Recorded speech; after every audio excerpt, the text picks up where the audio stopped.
Hey, this is Matt. Once again, what about the other videos? Another paid request. This time for Edward. Thank you so much for that. And for those interested in requesting any type of videos, feel free to send it either directly to my PayPal or join my Patreon. Both links are down below in the info box.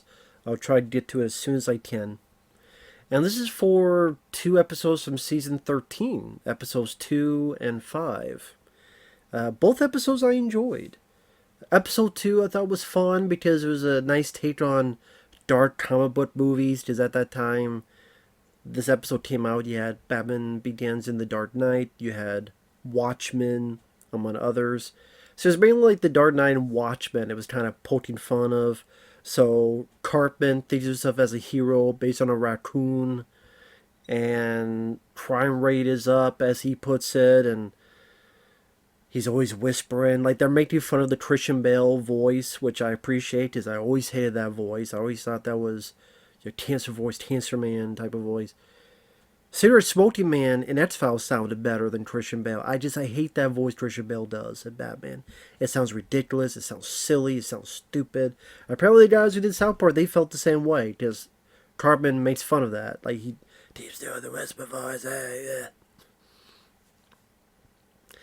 Like, to do that well, it's like Carl Urban in Dredd, or Steve Plissken, played by Kurt Russell. But Christian Bale was just too forced, too goofy sounding, too much, too far, cross the line. I thought they did a nice job capturing sort of the different angles that you would see in these darker superhero movies. So the certain angles is showcased, especially like Watchmen, the movie. Certain angles that are all the way down or all the way up, and to keep with that superhero motif. The dialogue, like people keep repeating the symbol this town needs. But even though Carmen's being a hero, well, supposedly being a hero,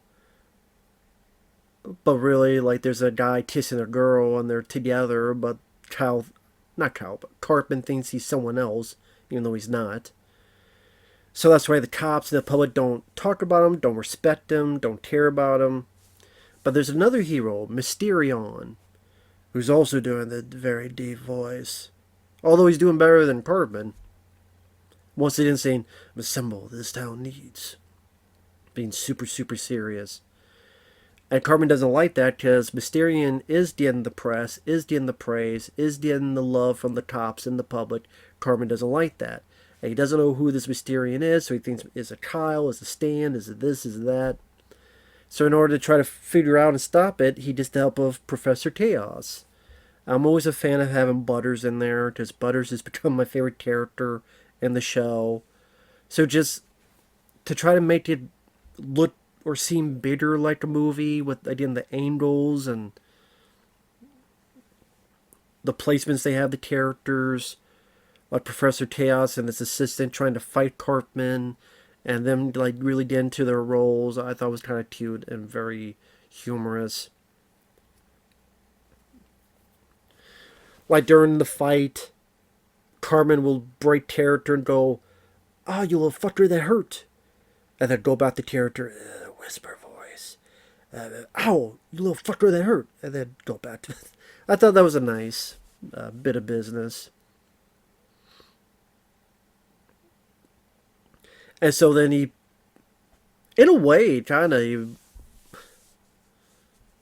I guess they guess what would happen with Batman v Superman, where you might as well call Cartman Lex Luthor and Chaos and Mysterion Batman and Superman, where one pits the other two together. They just needed a Doomsday. Or Zod's Day. How the hell you want to put it. So then Professor Chaos and Mysterion are fighting, but it's more just, slapping back and forth. Until ultimately Butters does get punched in the face. And that's where he stops. He really hurts. So at one point, things come to an end, and just how serious they take this silliness, where it's just a soft slap fight, but how deep and dark the music is and the way the crowd's so reacting like it's dire circumstances, but meanwhile it's just a little slap fight. And like a little slap brings Mysterion down and people are like sad and then he gets back up. But then in order to protect the city because, well, something about if you don't show your identity, then there'll be other places that could be attacked. He reveals himself, but because a lot of the characters look the same without the hats and you just have the face, the crowd knows, but we're not supposed to know. And apparently for years, like, the South Park creators, they were asked, well, who is it? Like, who is it? It's like, we don't know. We don't. They didn't really give a shit. But then ultimately they did do a sequel featuring this character, and you kind of find out, spoilers, it was Kenny. So technically that's really the first time you truly heard his voice. Kenny's voice. And, I mean, you saw his face at the end of South Park the movie. And to be fair, you heard his voice there. So I would say that's the first time, was the end of South Park the movie. Where he said, goodbye, guys, and then left. But then just came back later. So he didn't really leave. Which I guess I read up, they explained, like, you kind of find out he has some curse that, like, when he dies, the next day he'll be back in his bed and no one will remember that he died. Well, I guess that is something. But, yeah, you found out later that superhero was Kenny.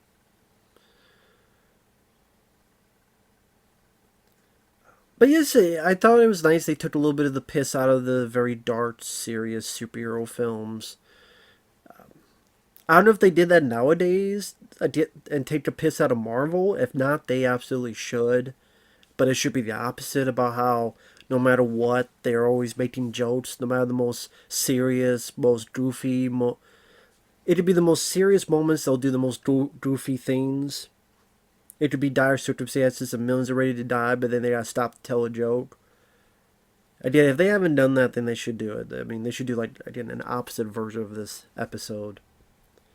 But I'd be a guy who's not a fan. Christian Bale's voice, and yeah, I don't mind Watchmen as a movie, but I kind of liked them take a little bit of the piss out of it.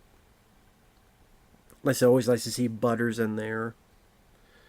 And then episode 5, I did not mind. You have Jimmy, the stutterer on crutches who tries to tell jokes. He's writing a joke, and Cartman is there. So Jimmy comes up with a joke, which is, do you like fish sticks? Yeah. Do you put them in your mouth? Yeah. What are you, a gay fish? Because fish sticks, when you say quit, sounds like fish dicks. Like fish sticks. So again, you say it quick like that, it sounds like you're saying fish dicks. So you're like fish dicks in your mouth. What are you, a yay fish? Maybe yay fish, yay fisher. But the joke is popular. Everybody loves it. Jimmy Kimmel and David Letterman and Jay Leno are stealing the joke. And the only person that doesn't get it is Kanye West. He doesn't get the joke and he keeps saying, I'm a genius, I'm a genius, I'm a genius. And they keep telling him the joke, but he just, I'm not gay and I'm not a fish. In a way, this comes a little bit of a different reasoning because of the way Kanye West is nowadays, which I'm not going to get into the whole Kanye West stuff of today. And Jewish, and I'm not going to get into all that. Just Kanye West needs to shut up. I will say that. I mean, when you're on, what was it? He was on a show with Alex Jones, and Alex Jones looks at you as if you're crazy. Something's wrong. When Alex Jones is looking at you as if you're crazy, something is very wrong here. Just saying.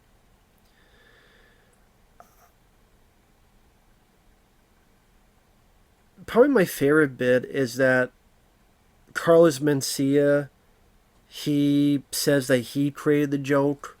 And so Kanye West is trying to find the person who originated the joke. And since Carlos Mencia said he was, they go after him and they torture him. Carlos Mencia, for those who don't know, he had a show for a little while, stand-up comedian, and then one day, Joe Rogan, who later on would do the Joe Rogan show, Joe Rogan podcast, he was a stand-up comedian as well, and he confronted this guy and said, "You steal jokes.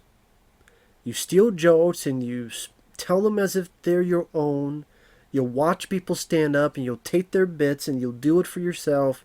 You made a career and success stealing other people's jokes. That's not right. What the hell are you doing?" And Joe Rogan had a point, and that kind of stuff did hurt Carlos Mencia much later on, to the point that you never really heard from him again.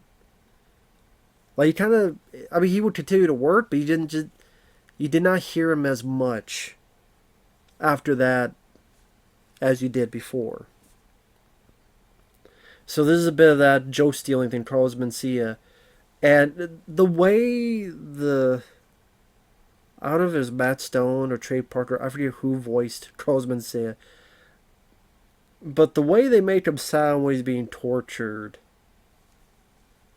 apparently they really hated Carlos as well, because,